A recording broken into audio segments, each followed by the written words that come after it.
Hello guys, welcome to another Minecraft video by Smurfmasher. Today we're building a mountain, and here it is.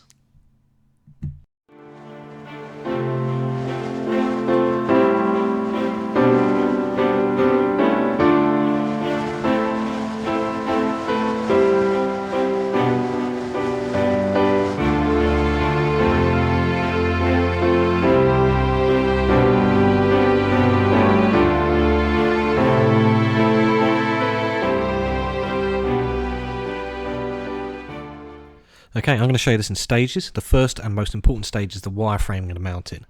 Now, you need to put in lots of contours and shapes at this stage.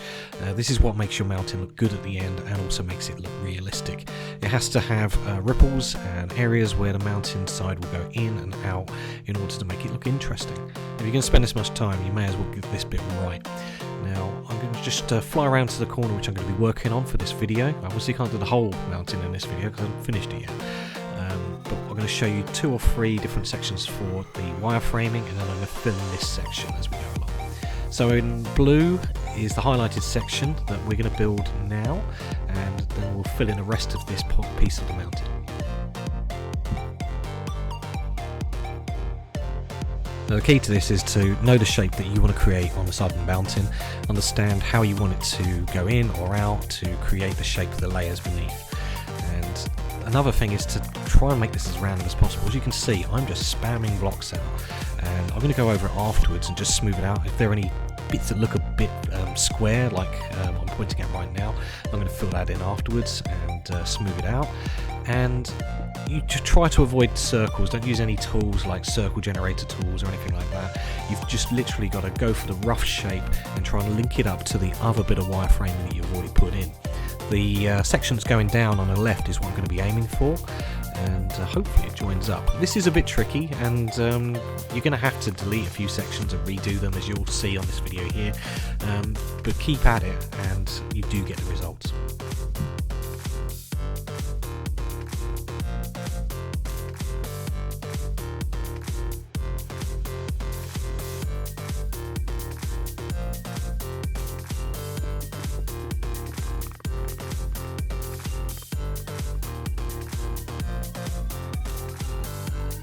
So this section here where they've joined up isn't quite right, so I'm just highlighting in blue the shape that I actually want to create, and I'm just going to edit that wireframe so it matches.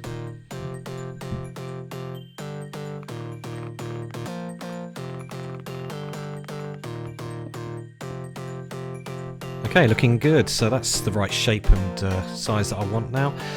Now that we've done this vertical line, we're going to do the line coming up from the bottom. And I've found this outcropping of natural terrain. I'm just going to add 2 enhance. It just saves a little bit of work later because the bottom has already been done for me. And the tricky bit is to get this to line up to the place where you want to go. Now I'm going to just put a blue line showing where I want to go. That's the shape I want. And again, with this, make sure that you don't have a completely straight line. It's got to meander left and right as you go down. It's got to wobble. It can't look like an artificial line because you'll just end up with this big seam on the side of your mountain that just looks too artificial. And it's important as you go down with this line that you look left and right every now and then, and make sure that you don't have to be exactly level with the wireframes that you put on the left hand side, but you've got to think, well, do I have to go up 5 blocks or 10 blocks to make it match? You should try and keep it within sort of like a 5-6 block variance so that the mountainside doesn't get too steep when you have to join the 2 together. If you look from the side there, that's looking good. Blue line shows where I've got to meet up with my section on the bottom so that it melds into the existing landscape.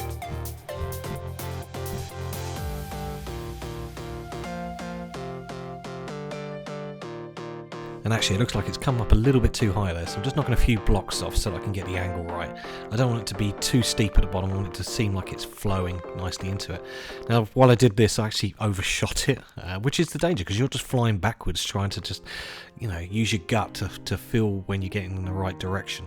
So on this video I had to delete all of that section there and go up a little bit lower down and redo it, but hopefully on this try I actually managed to meet where I want to go. I think I do, so let's go with that now.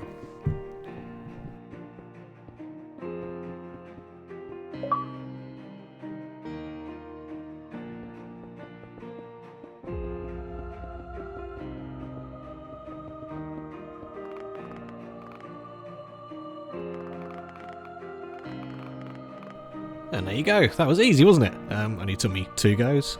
But yeah, it does take a couple of times occasionally. And through the power of video editing, I've skipped through the next section. I've done another wireframe just about 20 blocks lower than the previous one. And the idea is I'm going to build like a ladder type structure going all the way down. Now the reason you need quite a few of these wireframe lines in is because they help correct you when you're filling in afterwards. As you go in layer by layer, it's more accurate when you've got more lines. As you see there in blue, that's what I plan to do all the way up.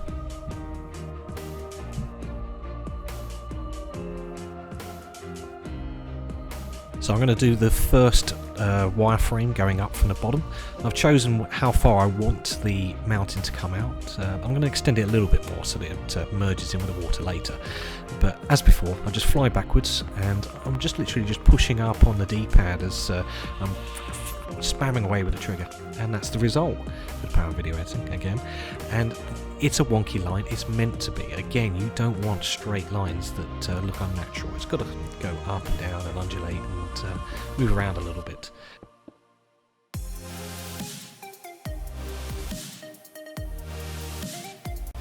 So now I'm going to put in the first of the horizontal wireframe lines in the ladder type structure that I was talking about earlier.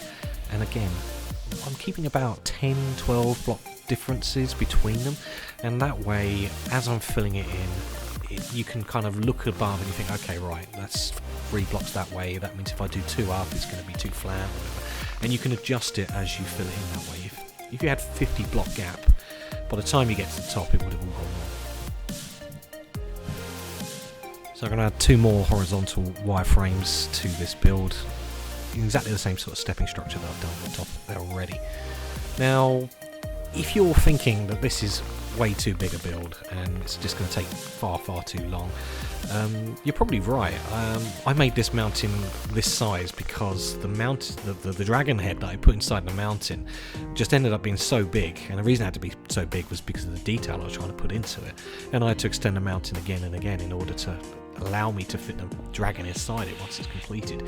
That dragon's going to be huge, so I kind of pushed my boundaries on this build as well.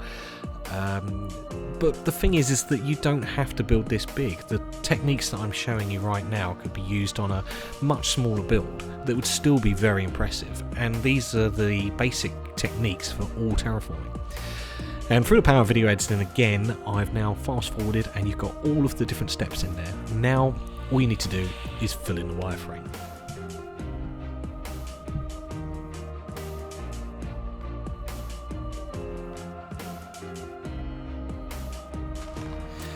Now this section is quite easy.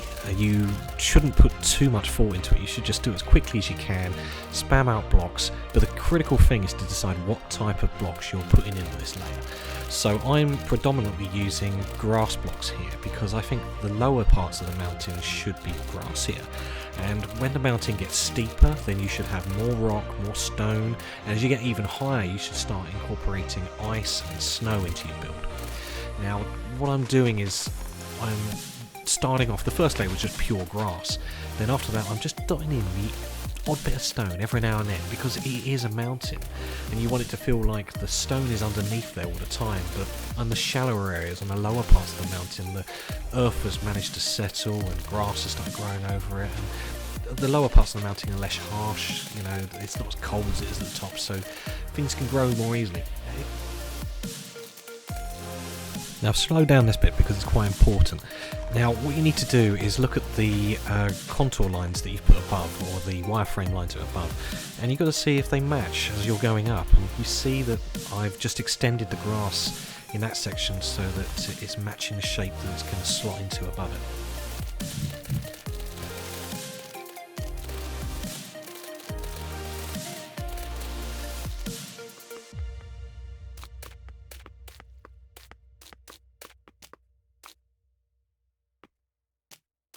This is why I said that you shouldn't worry too much when you're laying these blocks. Lay them as quickly as you possibly can, because you just fill in the holes that were left behind later. And also this is an opportunity as you're doing it to add texturing and detail. You just add a bit of stone here, you know, add a half slab here and there, in all of the places where you've had happy accidents, you know, where you've just left spaces and gaps. And this allows you to add a little bit of detail as you're going over the build again to just fill in those holes. And as I said before, I want the stone to slowly become more prominent as I get up in the layers. Now I'm at the mid stage. I want the stone to be sort of 40% stone, 60% mud, and as I get higher the stone will become more and more and more predominant in the build, and as we go up even higher it'll be ice and snow.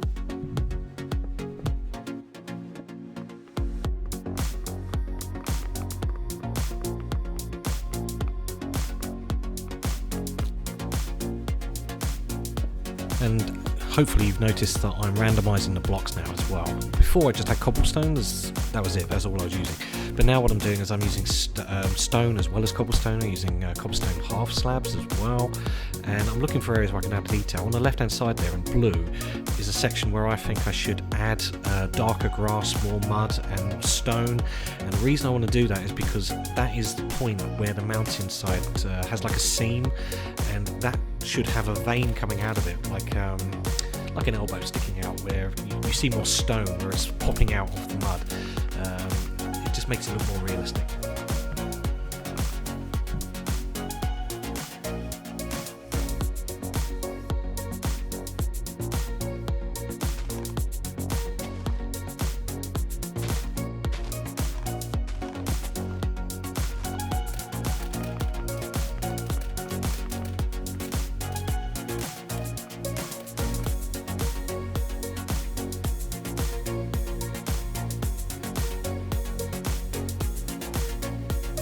And the next stage is to bone mill all of the grass. Now just dot this everywhere, and the good thing about bone mills is random, so on occasion you get flowers and plants, and grass, tall grass, and also dot in some half stone slabs at this point, cobblestone slabs at this point.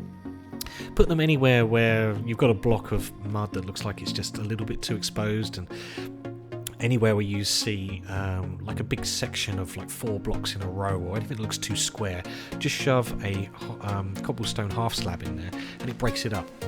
Now what I'm going to do is I'm extending a beach, and I'm using gravel, I'm using stone, I'm using mud.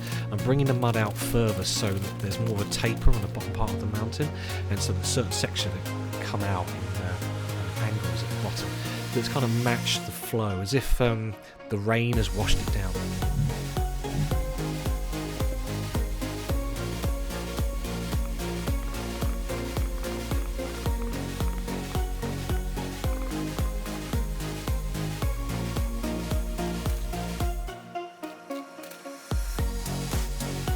Now this is another thing that's important. Wherever you've got 2 stone blocks together, knock a block out from behind and put some grass blocks in there. Now the reason you do that is because it gives you the ridge type effect that you'll see very clearly when you look at the mountain from a distance. And this gives the impression that there are little areas of stone which have created ridges, and then mud has gotten in behind them, and it's like a little sheltered area from the wind and the rain, and that's where grass has been able to grow, and that is one of the key things that makes this look realistic. Another thing you can see I'm doing now is I'm using 4 different blocks now. I'm using any kind of block that has a similar colour but is different, so I'm using cobblestone, I'm using gravel, I'm using andesite, I'm using all 4 of those different blocks, and I'm just going backwards, pressing the left bumper as I move backwards, pressing the build button. And what this does is it cycles through my build inventory from my quick list, and allows me to build very random long lines of stone structures without having more than 2 or 3 blocks of the same kind each time.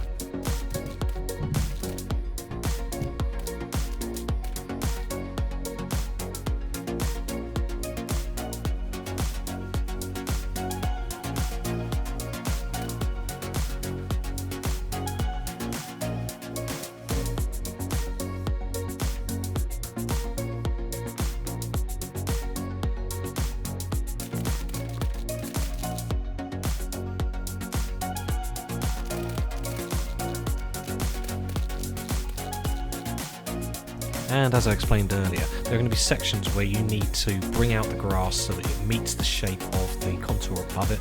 In the blue diagram there you can see what I'm trying to do. So I'm just bringing out this bit of grass so that when I follow the line with the stone I'm doing now, it will match up with the layer above it once I get to it without having to make major changes.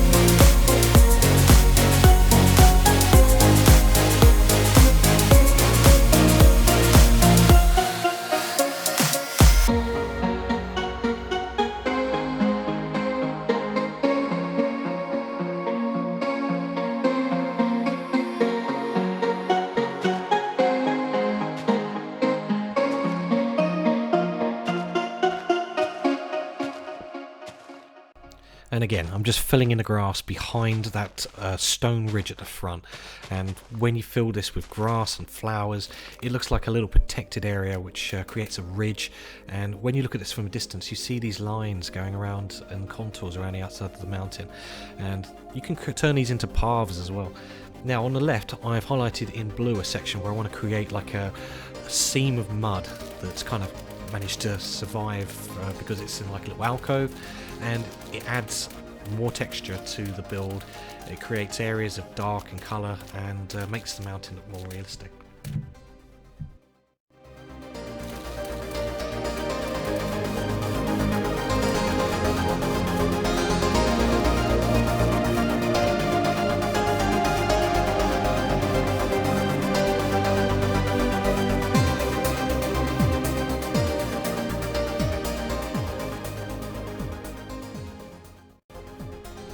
And for the power video editing, I've skipped ahead, and this is the completed sections. I've filled in all of those different steps of wireframe that I put out earlier, and hopefully you think that looks pretty good. I'm quite pleased with it. I think it came out the way I wanted it to. And as I said earlier, you see the lines and the contours of grass paths that fall all the way around. As I've gone up higher up in the mountain, there's been more stone, less and less mud, but I've still scattered a bit of mud here and there, and I've put little seams of earth going all the way down the mountain wherever there is like an indent. And as I've gotten higher, I've used more and more stone and cobblestone and less mud.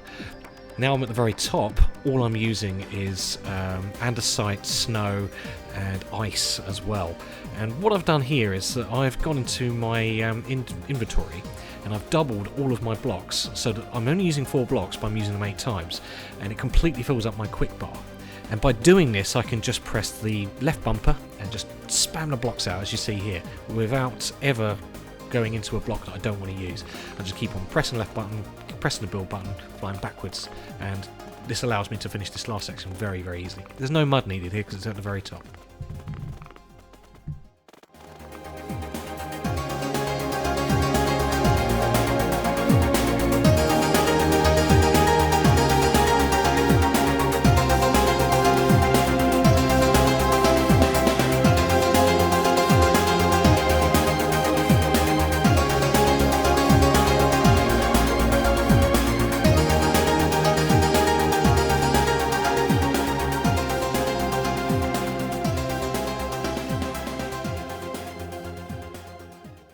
And we finally reached the top of the mountain.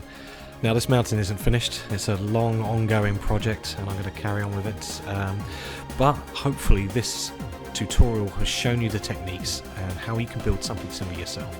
Hope you liked the video, and please comment, like and subscribe, and every single comment, every single subscriber motivates me to build more, and I hope you enjoy my videos. Thank you very much. Goodbye from Smurf Masher.